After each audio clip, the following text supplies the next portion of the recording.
Welcome to టీ10 news. మైనార్టీలను లక్ష్యంగా చేసుకుని హిందుత్వ రాజకీయాలను కొనసాగించడంలో ఎలాంటి రాజీ ఉండదని మోడీ మూడో ప్రభుత్వం ఏర్పాటైన తొలి రోజుల్లోనే స్పష్టమైంది. గత 3 నెలల్లో ముస్లింలను లక్ష్యంగా చేసుకుని అనేక హింసాత్మక ఘటనలు జరిగాయి. ముఖ్యంగా బీజేపీ పాలిత రాష్ట్రాల్లో ఇవి చోటు చేసుకున్నాయి.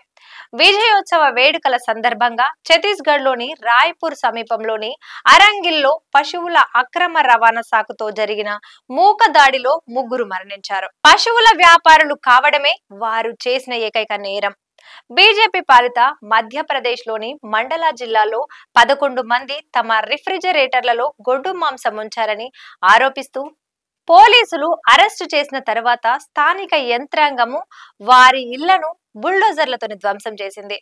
ఉత్తరప్రదేశ్, రాజస్థాన్, మహారాష్ట్ర, హర్యానా, ఉత్తరాఖండ్, మణిపూర్ వంటి రాష్ట్రాల్లో కూడా హింసాత్మక ఘటనలు చోటు చేసుకున్నాయి. తాజాగా హర్యానాలో ఆవుల అక్రమ రవాణా చేస్తున్నాడనే అనుమానంతో 12వ తరగతి చదువుతున్న ఆర్యన్ మిశ్రాను గోరక్షక ముఠా తుపాకీతో కాల్చి చంపింది. కుకీ మైనారిటీలపై జరుగుతున్న హింస మణిపూర్ లో అశాంతికి దారితీస్తోంది. 2023 మే నెలలో మత ఘర్షణలు ప్రారంభమైనప్పటి నుండి రాష్ట్రము 2గా విభజించబడింది. మతపరమైన విభజనను, మైనారిటీలపై హింసను సృష్టించడం హిందుత్వ శక్తుల సాధారణ రాజకీయాల్లో భాగంగా ఉంది. దాంతో అస్సాంలోని మైనారిటీలపై పెద్ద ఎత్తున హింస జరుగుతోంది. ముఖ్యమంత్రి, మంత్రుల నాయకత్వంలో సంఘ పరివారు మొత్తం ప్రభుత్వ యంత్రాంగాన్ని ఉపయోగించి ముస్లింలపై పెద్ద ఎత్తున దాడికి పాల్పడుతోంది. శాసనసభను సైతం ముస్లిం వ్యతిరేకతకు వేదికగా చేసుకుంటున్నారు. రాష్ట్ర జనాభాలో 3వ వంతు ఉన్న ముస్లింలను చొరబాటుదారులుగా, విదేశీయులుగా చిత్రీకరిస్తున్నారు. రాష్ట్రం ఎన్నడూ వినని వరద జిహాద్ వంటి విద్వేష ప్రచారాన్ని అస్సాం ముఖ్యమంత్రి హిమంత బిశ్వ శర్మ మొదలుపెట్టారు. ఈశాన్య రాష్ట్రాల ఎన్డీఏ కూటమి కన్వీనర్ గా కూడా ఉన్న హిమంత విద్వేషం ద్వారా మతపరమైన విషయాన్ని చెబుతున్నారు. ముఖ్యమంత్రి చేస్తున్న విభజన రాజకీయాలు, రెచ్చగొట్టే ప్రసంగాలు, విద్వేషపూరిత ప్రచారాలు హింసాత్మక వాతావరణాన్ని సృష్టిస్తున్నాయి. గుజరాత్ మాదిరిగా అస్సాంను హిందుత్వ శక్తులకు మరో ప్రయోగశాలలుగా మార్చేందుకు ప్రయత్నిస్తున్నారు. అస్సాంలో కాంగ్రెస్ మాజీ నేత హిమంత బిశ్వ శర్మ నేతృత్వంలోని బీజేపీ ప్రభుత్వం ముస్లింలకు వ్యతిరేక వైఖరిని అవలంబించడంలో అపఖ్యాతి పాలైంది. హిమంత అధికారంలోకి వచ్చినప్పటి నుండి మదర్సాలను లక్ష్యంగా చేసుకొని చర్యలు చేపట్టసాగారు. చట్ట విరుద్ధమనే ఆరోపణలతో అనేక మదర్సాలను మూసివేశారు లేదా కూల్చివేశారు. చాలా చోట్ల మైనారిటీలపై దౌర్జన్యాలు జరుగుతున్నప్పటికీ పోలీసులు చూసి చూడనట్లు, పట్టనట్లు వ్యవహరిస్తున్నారు. దాడి చేసిన వారిని పూలతో పూజిస్తారు. ముస్లింలను తప్పుడు కేసుల్లో ఇరికించి జైల్లో పెడుతున్నారు. లౌకికవాదులు, మతపరమైన మైనారిటీలు భయపడుతున్నట్టుగానే అస్సాంలో పౌరసత్వ సవరణ చట్టం అమలు ఫలితంగా పౌరులపై విదేశీయులమనే ముద్ర వేసి వారిని నిర్బంధ శిబిరాలకు తరలించారు.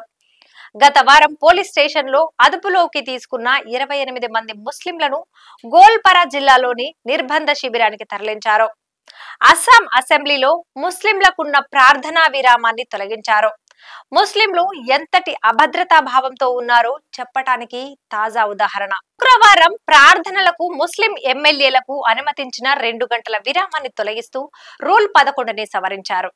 బ్రిటిష్ పాలనా కాలం నుండి ఇది అమల్లో ఉంది. ప్రధాన ప్రతిపక్షమైన కాంగ్రెసు ఈ సవరణను వ్యతిరేకించలేదు. ముస్లిం వివాహ చట్టం రద్దు చేయబడింది. పైగా ముస్లిం వివాహాలు, విడాకుల నమోదును తప్పనిసరి చేస్తూ చట్టం ప్రవేశపెట్టబడింది. ఏకరూప పౌరస్మృతి అమలుకు ఇది తొలి అడుగు. ముఖ్యమంత్రిగా తాను చేసిన ప్రమాణాన్ని హిమంత ప్రతిరోజు ఉల్లంఘిస్తున్నారు.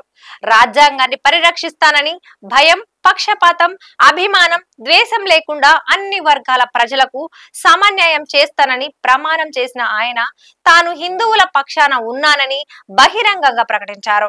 అస్సాంలో వరదలకు మేఘాలయలోని యుఎస్టీఎం కారణమని, ముస్లింలకు భూమిని విక్రయించడానికి ముఖ్యమంత్రి అనుమతి తప్పనిసరి అని కూడా చెప్పారు. ఇలా అనేక నిర్ణయాలలో ముస్లింల పట్ల ద్వేషము స్పష్టంగా కనిపిస్తోంది. ఇది అనాగరికమైంది మాత్రమే కాదు, ప్రమాదకరమైంది కూడా. పౌరసత్వాన్ని నిరూపించడానికి తగిన పత్రాలు లేవని ఎన్ఆర్సీ జాబితా ఆరోపించిన రాష్ట్రంలో అప్పటి నుండి 18 లక్షల మందికి పైగా ప్రజలు బహిష్కరణకు గురయ్యారు. ముస్లింల ఇళ్లను అదే పరిగా కూల్చివేస్తూనే ఉన్నారు. వారిని ప్రభుత్వము బయటి వ్యక్తులు ఆక్రమణదారులు అని పిలుస్తోంది.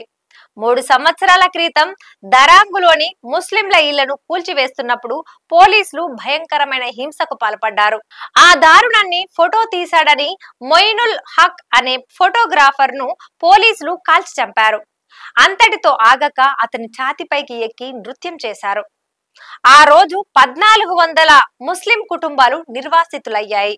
హిమంత బిశ్వ పాలనలో అస్సాం ముస్లింలు, ముఖ్యంగా మావోయిస్టు ముస్లింల ఉనికి తీవ్ర ప్రమాదంలో పడింది. వర్గాల మధ్య ఉద్రిక్తతలు పెరగటం వల్ల ప్రజల మధ్య మతపరమైన విభజనను, సంకుచిత మనస్తత్వాన్ని పెంచేందుకు కొన్ని ఘటనలను ఉపయోగించడం వల్ల పరిస్థితి తీవ్రతరమవుతోంది. స్వదేశీయులు, బయటివారు అన్న విభజనతో ఆ చీలిక మరింత పెరుగుతోంది.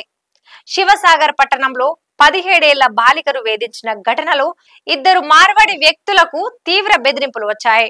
ఘటనకు కారణమైన వారిపై చర్యలు తీసుకోవడానికి బదులు మార్వాడి సమాజం మొత్తాన్ని నిందించారు. బయటివారు, అస్సామేతర వ్యాపారులు అంటూ ఉద్రిక్త వాతావరణం సృష్టించారు.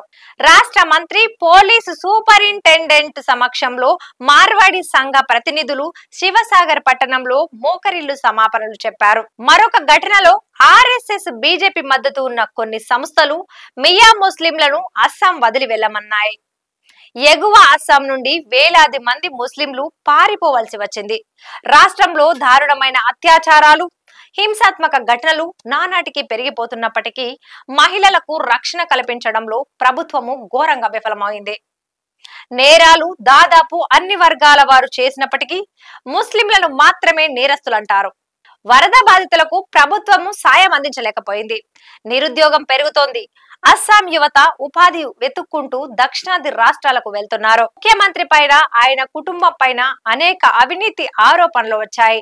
అన్ని విధాలుగా శాంతి భద్రతల పరిస్థితి దారుణంగా తయారవుతోంది. ముఖ్యమంత్రిగా ఉన్న హిమంత బిశ్వ ప్రజా సమస్యలను పరిష్కరించి నేరాలను నియంత్రించాల్సింది పోయి మైనారిటీలపై విష ప్రచారానికి నాయకత్వం వహిస్తూ రాజ్యాంగ సూత్రాలను ఉల్లంఘిస్తూ మత విద్వేషాలను రెచ్చగొడుతున్నారు. హిమంత ప్రభుత్వం మత విద్వేషాన్ని రెచ్చగొడుతున్నదని, మైనారిటీ వర్గాలకు, స్థానికేతరులకు తగిన రక్షణ కల్పించడంలో విఫలమైందని, అధికారంలో కొనసాగడానికి రాజ్యాంగబద్ధమైన నైతిక హక్కు లేదని ప్రతిపక్షం ఆరోపించింది. ప్రభుత్వాన్ని రద్దు చేయాలని కోరుతూ 18 విపక్షాలు రాష్ట్రపతికి వినతి పత్రం సమర్పించాయి. ఇది ఇవాల్టి న్యూస్. చూస్తూనే ఉండండి T10.